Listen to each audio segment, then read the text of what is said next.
Bonsoir tout le monde, bonne Saint-Valentin aux amoureux et aussi à ceux qui sont seuls, parce qu'après tout, on peut très bien être seul et être très bien avec soi-même, être en bonne relation avec soi, s'aimer, s'apprécier et être une bonne compagnie pour soi-même, et je vous le souhaite. J'avais envie de partager quelque chose qui va peut-être vous faire sourire ou vous faire rire, et si c'est le cas, c'est tant mieux. C'est les bienfaits du puzzle. Alors ceux qui ont l'habitude de voir mes vidéos vont peut-être rire, les autres aussi, parce que ça peut paraître un sujet rigolo, un petit peu curieux. Voilà, alors je suis en train de faire un puzzle actuellement, un magnifique tigre. Quand il sera fini, je pourrai vous le montrer. Les couleurs me plaisent beaucoup. Quand je l'avais vu dans le magasin, à ce moment-là, je recherchais des puzzles à faire. Et il m'avait tapé dans l'œil. Bon, le tigre, ça représente quoi pour vous? Pour moi, c'est la force tranquille, et en même temps, quand il y a besoin de la faire émerger, cette force, elle émerge. Une forme de charisme, de bravoure. C'est quoi pour vous? Qu'est-ce que ça évoque, le tigre? En tout cas, donc, je suis sur ce puzzle du tigre depuis quelques jours. C'est pas le premier que je fais, bien sûr. Là, c'est un puzzle de 1500 pièces. Donc, pour moi, c'est déjà pas mal. Et je remarque à chaque fois que j'en fais que ça me fait du bien. À la fois, c'est une activité plaisir, c'est quelque chose que j'ai plaisir à faire. Et ça a un côté un peu thérapeutique, dans le sens où ça rassemble. Bien sûr, quand on trouve des pièces. Parce que quand on cherche pendant longtemps, des minutes, voire des heures, sans trouver de pièces, ça c'est un petit peu moins marrant. Mais quand on trouve des pièces et qu'on en assemble, et là c'est depuis 2-3 jours, j'avance de plus en plus et le tigre commence à prendre forme, et vraiment j'ai plusieurs pièces qui s'imbriquent entre elles et tout. Et là, déjà, c'est une grande satisfaction de trouver une pièce et de trouver l'endroit où elle va.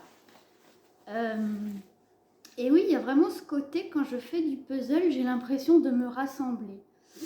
Dans une prochaine vidéo, je vous parlerai des différentes parties de soi. Nous sommes tous composés de plusieurs parties.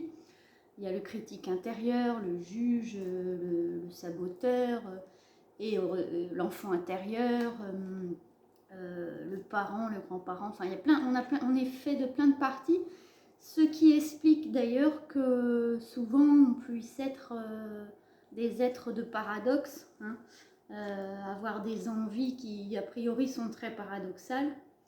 Et donc ça vient de là, et des fois on se sent pas bien parce qu'on a une partie de nous qui est en conflit avec une autre partie. Notre moi profond voudrait faire une chose, et notre critique intérieure, par exemple, ou notre juge, nous dit bah non, tu peux pas faire ça parce que ça répond pas aux attentes, je dis n'importe quoi, de ton mari, de ta famille, de la société, etc.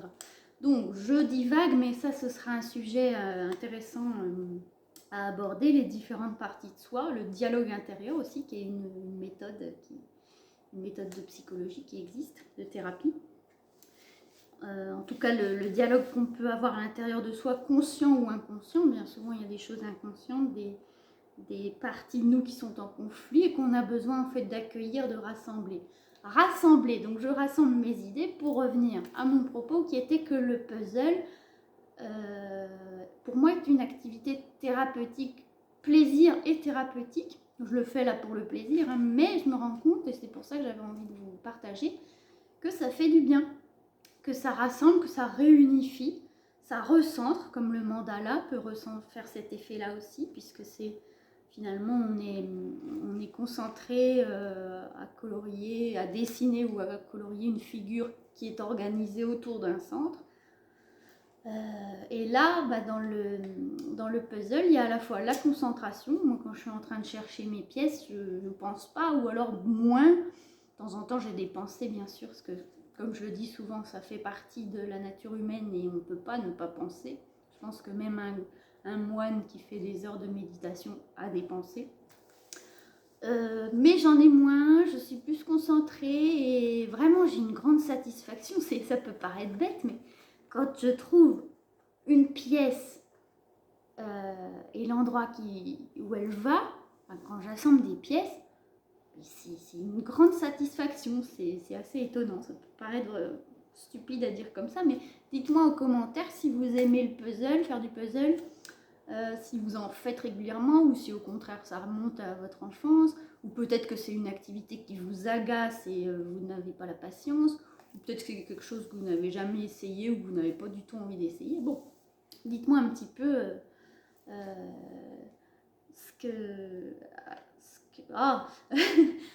quel est votre rapport avec le puzzle. Voilà. Donc c'est une petite vidéo un petit peu rigolote, spéciale pour ce jour de Saint-Valentin. Et vraiment que les personnes célibataires, passez une bonne soirée. Ne vous prenez pas la tête avec les normes sociales. Passez une bonne soirée avec vous-même. Voilà. Et d'ailleurs, la Saint-Valentin et tous les autres jours. C'est chouette si on peut être une bonne compagnie pour soi-même et si on peut compter sur soi et se sentir bien avec soi-même. Pareil, vous pouvez dire en commentaire si c'est le cas, si vous vous sentez bien avec vous-même quand vous êtes seul, ou si au contraire c'est inconfortable, douloureux. Voilà, j'aimerais bien faire, j'en avais déjà parlé, faire des lives. Je crois que je vais lancer quand je sentirai que c'est le moment et je verrai s'il y a du monde ou pas. Je voudrais notamment faire un atelier live, alors je sais pas sous quelle forme, peut-être pour l'instant comme ça, de façon offerte, sur les peurs, les différentes peurs, les grandes peurs d'un être humain, et ensuite voir avec vous comment on peut travailler dessus avec le l'EFT. Donc certains connaissent peut-être, d'autres pas. C'est une méthode énergétique où on va venir tapoter des points d'acupuncture avec le bout des doigts en prononçant certaines phrases en rapport avec le problème. Donc là, ce serait sur les peurs. Et après, donc on fait recirculer l'énergie liée à ces émotions qui bloquent l'énergie dans le corps.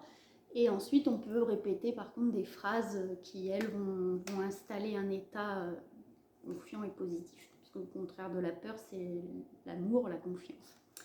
Voilà, donc je m'éparpille un petit peu parce que j'ai toujours envie de vous dire plein de choses. Du coup, c'est pas très structuré.